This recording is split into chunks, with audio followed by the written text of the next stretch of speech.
Europe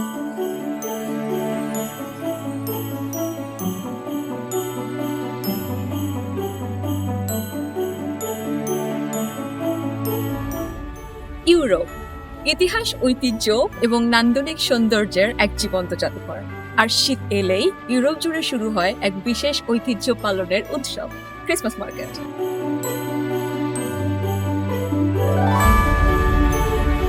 আজকে আমরা এসেছি নেদারল্যান্ডের ছোট্ট একটা শহর যার নাম ভালকেনবার্গ। Het volgende station is Valkenburg. এই শহর জুড়ে ছড়িয়ে আছে অনেকগুলো পাথরের মাইনিং, এবং এই পাথরের মাইনিংগুলোকে এই শহর শুধুমাত্র সংরক্ষিত করেই রাখেনি, সেগুলোর অ্যাডাপটিভ রিউজের মাধ্যমে এই গুহাগুলোকে আরো বেশি আকর্ষণীয় করে তুলেছে ট্যুরিস্টদের কাছে।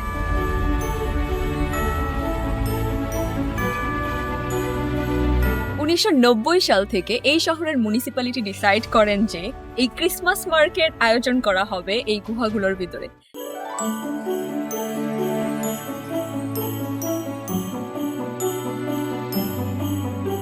প্রতিদিনের মতোই আজকের দিনটাও শুরু হয়েছিল মিডলবার্গে। প্রত্যাশিত ট্রেন মিস করলেও অন্য রাস্তা ধরে চারটা ট্রেন বদল করে এবং 4 ঘন্টার দীর্ঘ পথ পাড়ি দিয়ে এই বৃষ্টি ভেজা কুয়াশা আচ্ছাদিত মেঘলা দিনের দুপুরে আমি এসে পৌঁছেছি ভালকেনবার্গ। স্টেশন থেকে বের হতেই গুড়ি গুড়ি বৃষ্টি শুরু হলো, আর ভিজে ওঠা পাথরের রাস্তা যেন হয়ে গেল এক নরম আয়না। স্টেশনের সামনে থেকেই ডেকোরেশন শুরু, আর তার পাশেই দেখা মিলল এই দৃষ্টিনন্দিত গথিক স্টাইলের বাড়িটির, যেটার লনের একটা গাছে ঝুলছিলেন এই উড়ন্ত উইচ। একরকম তাড়াহুড়ো করেই আমি ক্রিসমাস মার্কেটের দিকে আগাতে শুরু করলাম, কারণ মার্কেটটা সন্ধ্যা 7টায় বন্ধ হয়ে যাবে, আর তখন সময় প্রায় 4টা। পথে পার হলাম আলো ঝলমলে গেট, রাজারানী আর ড্রাগনের মধ্যে। এখানকার মধ্যযুগীয় ধাঁচের স্থাপত্য শিল্প দেখে মনে হচ্ছিল যেন আমি আধুনিক সময়ে নেই, বরং মধ্যযুগের কোনো এক বিকেলে হাঁটতে বেরিয়েছি। যেতে যেতে বেশ কিছু ট্যুরিস্টের দেখা পেলাম, যদিও খুব বেশি ভিড় ছিল না। রাস্তাঘাট, ঘরবাড়ি, দোকানপাট সবখানেই লেগেছিল ক্রিসমাসের ছোঁয়া।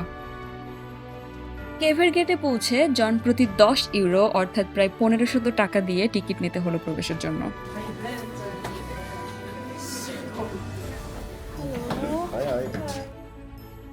ভেতরে ঢুকেই ঝিকিমিকি খুশি খুশি পেঙ্গুইন, কুকিজ, সান্তা সহ নানান ডেকোরেশন দেখে আমারও খুশি খুশি অনুভূত হলো। ছোট বড় সবাই এদিক সেদিক ছবি তুলছে, কিছু স্মৃতি সাথে রেখে দেওয়ার আশায়। সারি সারি দোকানের শোপিস, ওয়াল হ্যাঙ্গিং, কাপড়, খাবার সহ নানান জিনিস বিক্রি হচ্ছে।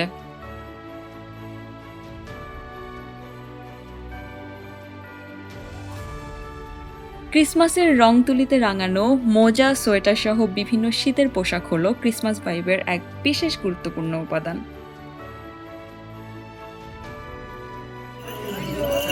দেখা হয়ে গেল এক জীবন্ত সান্তার সাথে।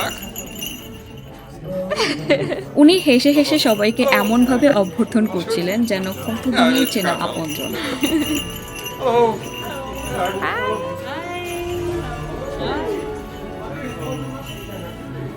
পুরো মার্কেট জুড়েই এখানে ওখানে মৃদু ক্রিসমাস টোন বাজছিল।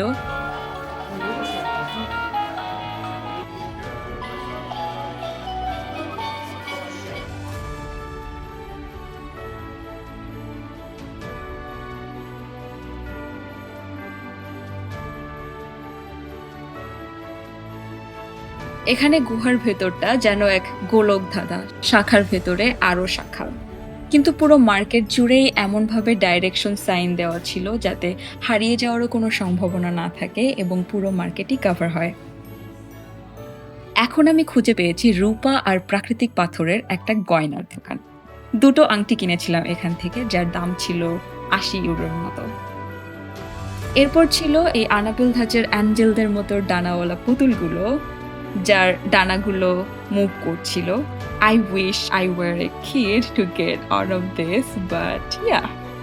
একটু সামনে আগাতেই আরো সুন্দর, বড় এবং অসংখ্য কালেকশনের আরেকটা খেলনার দোকান পেলাম। এখানে মোটামুটি লো টু হাই সব রকম রেঞ্জের খেলনা ছিল, আর এগুলোর মধ্যে আমার সবচেয়ে পছন্দ হয়েছিল এই খেলনা বিড়ালটা, যার মাথায় টাচ করলে এটা সত্যি বিড়ালের মতো আওয়াজ করে। মার্কেটের এই জায়গাটা প্রাচীনকালে ছিল একটা প্রেয়ার হল এবং এখনো এটা রেসপেক্টেড।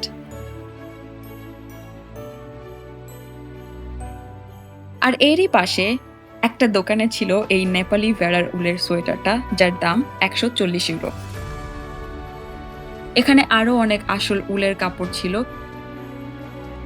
গুহাতে যথেষ্ট সিকিউরিটির ব্যবস্থা ছিল, যথেষ্ট আলো, মিউজিক এবং অন্যান্য ফেস্টিভ এলিমেন্টস ছিল। টয়লেট ফ্যাসিলিটিস ছিল, ফুড কোর্ট ছিল এবং সবকিছু এই গুহার ভিতরে। এরপর পেলাম এই কাঠের হস্তশিল্পের দোকানটা। পুতুল আর দাবার বোর্ড বিক্রি হচ্ছিল এখানে। এক একটা দাবার বোর্ডের দাম ছিল অ্যারাউন্ড 80 ইউরো। পাশেই ছিল অনেকগুলো সসেস আর হরেক রকমের চিজের দোকান। অরিজিনাল লেদারের ব্যাগ, বেল্ট এবং অন্যান্য পণ্য বিক্রি হচ্ছিল। এখানে এই অ্যান্টিকের দোকানটা ছিল, আর এই অ্যান্টিকের দোকানটাতে এই মূর্তিটার দাম ছিল 300 ইউরো, যার অরিজিনাল প্রাইস ছিল 600 ইউরোর মতো। পাশে বিক্রি হচ্ছিল ফার, যেগুলোর মোটামুটি রেঞ্জ ছিল 50 থেকে 60 ইউরোর মতো। প্রথমবারের ট্যুর আমার এখানেই শেষ হলো, কিন্তু আমি চাইলে ওই একই টিকিটে যতবার খুশি ততবার এখান থেকে আবার নতুন করে ট্যুর শুরু করতে পারবো। কিন্তু আমি সিদ্ধান্ত নিলাম গুহার বাইরের রাতের শহরটা দেখব। আবার 4 ঘন্টার ভ্রমণ বাকি ঘরে ফিরতে, আর শেষ ট্রেন যদি মিস হয় স্টেশনেই রাত কাটাতে হবে। রাতের শহরটাকে নতুন করে চেনা গেল জানো। আলোর কণায় সাজানো রাস্তা, ভিড়ের গুঞ্জন আর সবার মুখে যেন এক টুকরো খুশির ঝলক। আশেপাশে একটু উদ্দেশ্যহীন হাঁটাহাঁটি করার পরে এই বিশালাকার সান্তার পাশে দাঁড়িয়ে উপলব্ধি হলো হয়তো অনেক বছর পর্যন্ত এই শীতের রাতটা মনে রাখা যাবে। ফিরে আসতে ইচ্ছা হবে, হয়তো ফিরে আসবো। আর এখানেই আজকের ট্যুরের সমাপ্তি। আবার দেখা হবে অন্য কোনো শহরে, অন্য কোনো ঐতিহ্যের সাথে।